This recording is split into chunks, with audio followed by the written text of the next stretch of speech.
Mesdames et messieurs, bonjour. Bienvenue dans ce nouveau numéro du décryptage sur Prime News Télévision. Deux sujets au menu de nos échanges. Audit du fichier électoral, le parti Renaissance nationale de Claudine Afiavi-Prudencio a commis un communiqué dans lequel il rappelle ses valeurs et certaines attentes. Nous en parlerons. Et puis en second sujet, on a assisté le week-end écoulé à la naissance du parti Les Patriotes. Les fils de l'ancien président, feu général Mathieu Kérékou, ont porté cette formation politique sur les fonds baptismaux pour proposer, disent-ils, un nouvel avenir politique à notre pays.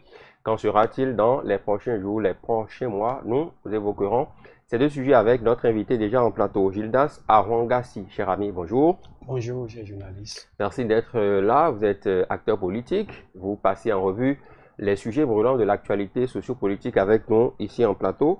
C'est toujours un plaisir de vous avoir par ici. Ce sera toujours un plaisir d'ailleurs. Merci beaucoup. Alors, l'audit du fichier électoral, on sait que l'opposition politique, à travers le cadre de concertation des forces politiques de l'opposition, a entrepris une certaine démarche vis-à-vis de certaines formations politiques la semaine écoulée. Ils sont allés au niveau du parti Union Progressiste de Renouveau, parti Bloc Républicain, ils ont rencontré Moël Bénin, ils ont rencontré aussi les responsables du parti Renaissance nationale. Et à ce niveau, Claudine Afiavi-Prudencio et ses collègues sont d'accord favorables à l'audit du fichier électoral, mais ils affirment tout de même quand même qu'il y a des préalables à respecter. Quel est votre regard sur cette situation? D'abord, moi, je vous le dis, et toute démarche qui est entamée et qui donne droit à l'inclusion, c'est d'ailleurs une bonne démarche. Et au départ, il y a déjà des noms catégoriques. Mais moi, je pense que chemin faisant, et ceux-là aussi seront obligés de se rallier à la chose pour voir ensemble ce qu'il y a lieu de faire. Maintenant, déjà, vous savez, en politique, quand on parle de l'opposition et de la mouvance, il y a toujours ce couac-là qui permet aux partis de la mouvance de montrer leur suprématie vis-à-vis des partis d'opposition. Donc, en toute négociation, tendre la main, quand c'est l'opposition qui tend la main à la mouvance, c'est pas systématiquement oui. Il faudrait des rencontres sur rencontres, des démarches pour qu'au finish, le oui leur soit accordé. Et moi, je pense que le oui viendra de ceux qui ont dit non pour le moment. Parce qu'il y a des paramètres à prendre en compte. Et je suis sûr que c'est par rapport à ces paramètres, leur nom est catégorique pour le moment. Maintenant, venant au cas de la présidente Claudine Prudencio, elle juge normal cette démarche. Maintenant, elle se dit, il faut que ça soit fait dans les normes. Là, elle va déterminer des points. Et si déjà, ceux qui sont habilités à gérer cette procédure du moins, si ils sont d'accord avec ces points notifié par Dame Prudencio, je pense qu'elle pourra se donner à 100% avec son parti. Oui, avant d'en arriver même à ces différents points qu'elle a énumérés, dont on parlera à coup sûr dans ce numéro du décryptage, il y a que déjà Eugène Azatassou qui coordonne quand même cette plateforme-là, cette coalition des forces de l'opposition, a parlé d'un dialogue républicain pour la paix et la cohésion nationale. Il a dit ceci dans son intervention, qu'il y a l'importance d'un consensus national de tous les partis politiques autour de l'audit de la liste électorale informatisée, affirmant qu'il s'agit d'une démarche essentielle pour renforcer la confiance des citoyens dans le processus électoral. Il a également plaidé pour un dialogue constructif afin de préserver la paix sociale et la stabilité politique du pays. Quand on parle de dialogue politique, de consensus, à l'étape actuelle des choses, est-ce que l'opposition pourra y arriver? Et quelle serait la forme de ce dialogue-là? Moi, je pense que vu ce communiqué, et si déjà ils insistent, ils tendent la main à tous les partis politiques, ils se disent que quelque chose est capable pour la cohésion nationale, pour la paix. Et parce que je l'ai dit récemment sur ce plateau, tout ce qui est pour l'intérêt de la nation, nous devons tous accorder nos violons. Et l'opposition, la mouvance, la société civile doivent se dire, c'est pour le Bénin, on le fait.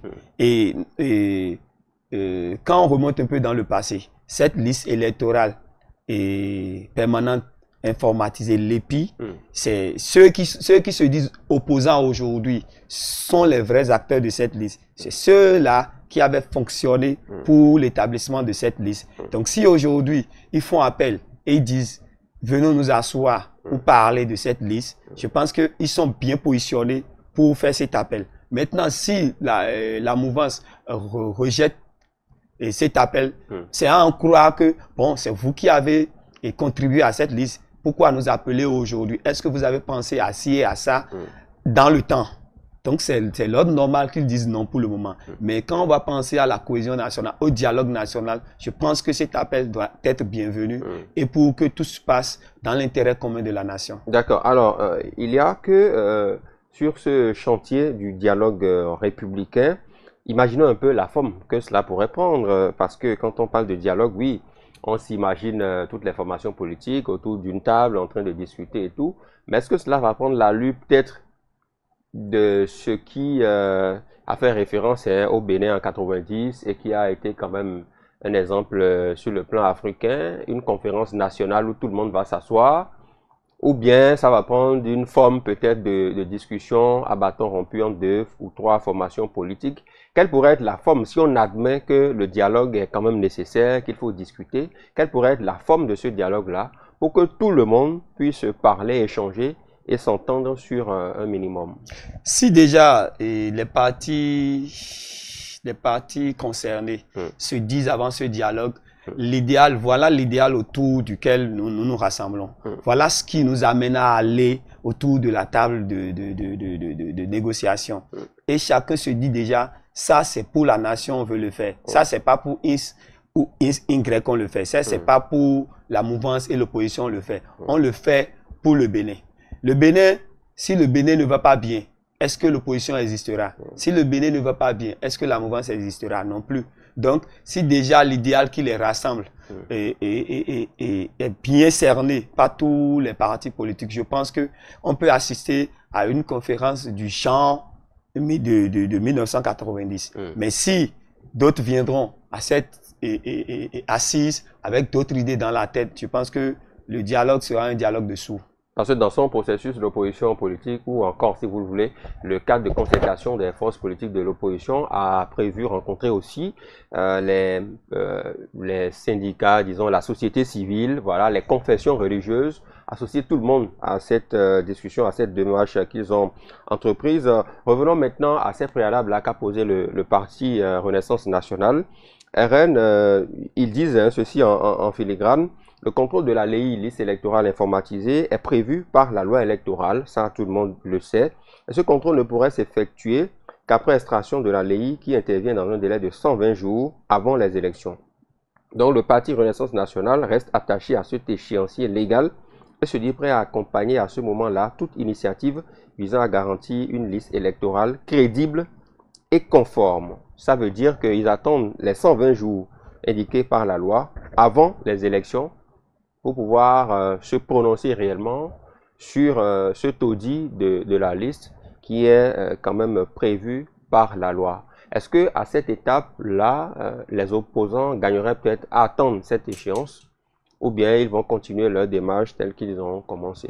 Déjà, c'est une démarche salutaire parce qu'ils ont tendu la main à tout le monde.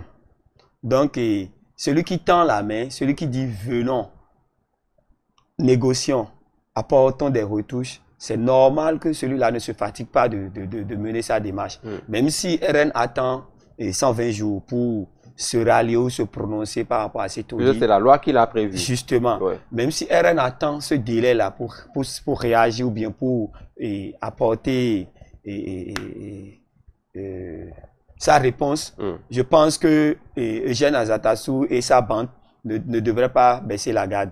Et ils devraient continuer à négocier, Et ce qui m'enchante, moi, c'est déjà que le gouvernement, pas plus tard, il y a quelques jours, à entendre le porte-parole du gouvernement, le gouvernement reste toujours ouvert pour cet audit. Déjà, si le gouvernement est d'accord Et vous savez bien que moi, c'est le gouvernement qui coiffe ces partis de la mouvance. C'est lui le leader, même le vrai leader, parce que ces partis de la mouvance soutiennent le pouvoir en place. Est-ce que c'est le gouvernement, est-ce que c'est le gouvernement qui coiffe? Je ne le pense pas. Je dis coiffer en termes de soutien. La mouvance apporte son soutien au pouvoir en place. La mouvance et non le gouvernement, parce qu'il y a une nuance, non? Le gouvernement... La mouvance et non le gouvernement. Puisque le gouvernement envoie le chef de l'État. C'est ça, je vous dis, la mouvance apporte son soutien au gouvernement en place. Ils sont perçus comme les disciples du roi en place. Donc si déjà, vous qui le dites, hein. Si déjà vous soutenez quelqu'un et il est d'accord pour quelque chose, vous devez en quelque sorte suivre cette dynamique et à un moment donné dire oui, allons voir ce qui veut se réaliser là-bas. Donc moi j'ai la ferme conviction que d'ici à là, les négociations vont se poursuivre et on aura le oui du BR et de l'UPR pour cet audit. D'accord. Il faut rappeler hein, que ces échanges se sont déroulés dans un climat de paix, de convivialité, marqué par la sérénité et la recherche d'unité. Et bien sûr, 2026 approche à grands pas, ça tout le monde le sait. Et puis, les formations politiques naissent hein, un peu plus dans notre pays. C'est le cas du parti Les Patriotes mis sur les fonds baptismaux. Ce samedi 30 novembre 2024, Moïse Kérékou en est le président, l'ancien ambassadeur bien évidemment, qui n'est d'autre que l'un des fils du regretté général Feu Mathieu Kérékou, ancien président de la République. Gina Sarwangassi, votre lecture sur la naissance déjà de cette formation politique? C'est tout à fait normal. Enfant d'ancien président, un président charismatique que le Bénin a connu. C'est normal que ces enfants aient cette vision de faire la politique. Mais est-ce qu'ils arriveront à faire la politique comme leur père de fin? Point d'interrogation. Mais ils éprouvent déjà cette envie de faire la politique. Mais ils font déjà la politique depuis plusieurs années déjà. Décider de créer un parti politique actuellement, ça fait partie de leur idéal peut-être. Seuls eux ont les raisons qui les amènent à créer ce parti. Tout en sachant que ce parti a été créé après la dissolution d'un autre mouvement qui les appartient. Un mouvement qui a existé pendant près de 14 ans. Donc, ils ont déjà cette expérience de la gestion de la vie politique. Et je pense que avec le temps, nous allons voir en réalité ce que va apporter ce parti des Kérékouis. Les Kérékouis, comme ils se font appeler, on sait que les enfants du général Mathieu Kérékou sont toujours restés dans la politique. Ils ont été nommés à différents postes. Il y a un qui est actuellement au gouvernement. Moïse Kérékou, lui, il a été nommé ambassadeur près de la Turquie, si ma mémoire est bonne. Après, il est revenu. Donc, ils sont dans la politique depuis plusieurs années. Et quand ils sont sortis, ils ont parlé d'une proposition de nouvelle offre politique. Parce que là, on se serait attendu à ce qu'ils se cassent directement. On dit qu'ils sont de la mouvance ou de l'opposition. Mais non, il n'y a pas de précision. On dit qu'ils veulent proposer une nouvelle offre politique. Qu'est-ce que vous y comprenez, Gidas? Si déjà nous allons dans le fond de leur sortie, des différents messages qu'ils ont adressés à la nation par la création de ce parti politique, dites-vous que c'est pour apporter une touche nouvelle réellement. Parce qu'ils ont dit, et ils se sont basés sur 3 atouts pour créer ce parti politique. Un, il y a l'expérience des militants. 2, il y a la référence, en faisant allusion à leur père et à leur feu père. Et après, il y a une vision lointaine. Donc, si déjà il y a une vision lointaine du panafricanisme, et il y a déjà l'expérience des membres, et il y a en fait cette référence à leur feu père, il n'y a pas de quoi qu'ils avancent dans une dynamique qui serait toute neuve, qui serait en fait comme que dirais-je, qui serait une nouvelle dynamique. Et déjà de sitôt déterminer leur appartenance à la mouvance, à l'opposition, ce serait un quasi-échec. Mais pourquoi ne pas être clair? Pourquoi on veut souvent faire dans la devinette quand on met une formation politique sur les fonds baptismaux? Il faut dire à quel courant on appartient. Si c'est en France, on le saurait. Si c'est aux États-Unis d'Amérique, on le saurait. voilà, si vous êtes démocrate, vous l'êtes, si vous êtes républicain, vous l'êtes, si c'est en France, si vous êtes de la gauche ou de la droite, vous le dites. Pourquoi ici, on maquille les mots, on dit, bon, on veut proposer une nouvelle offre politique, on attend de voir. Pourquoi les acteurs politiques, puisque vous en êtes un aussi, vous manquez de courage à certains niveaux? En fait, c'est pas un manque de courage, je pense. C'est la peur? C'est la manifestation d'une vision cachée. Parce que faire la politique au Bénin, c'est pas si facile. Vous avez donné l'exemple de la France. Vous voyez un politicien, quand il se dit de la droite, il fait des années avec son parti politique. Et ça n'entache même pas sa personnalité. Mais ici, chez nous au Bénin, il suffit juste de faire la mouvance sur une durée, et quand le parti au pouvoir chute, toi-même tu chutes. Parce qu'il y a cette guéguerre de revanche. Genre, lui, il a déjà fait la mouvance, voilà, nous avons pris le pouvoir maintenant. Même s'il est dynamique, on ne le fait pas appel parce qu'il est du camp adverse. Donc, déjà, ça n'encourage pas le politicien à vite annoncer son appartenance politique. Parce qu'il fait des petits calculs, il se dit, si déjà, sans aller vers la base, l'électorat dit, vous voulez quoi pour moi?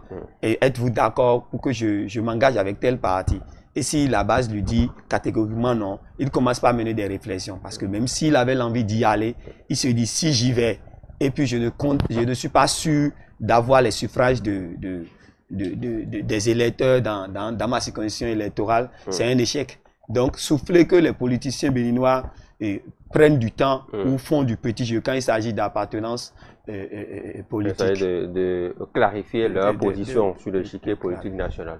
Chida Savangassi, merci beaucoup d'être passé par ici. Merci. Vous êtes acteur politique. Vous analysez les faits de l'actu sociopolitique avec nous à toutes et à tous. Merci de nous avoir suivis. Rendez-vous demain.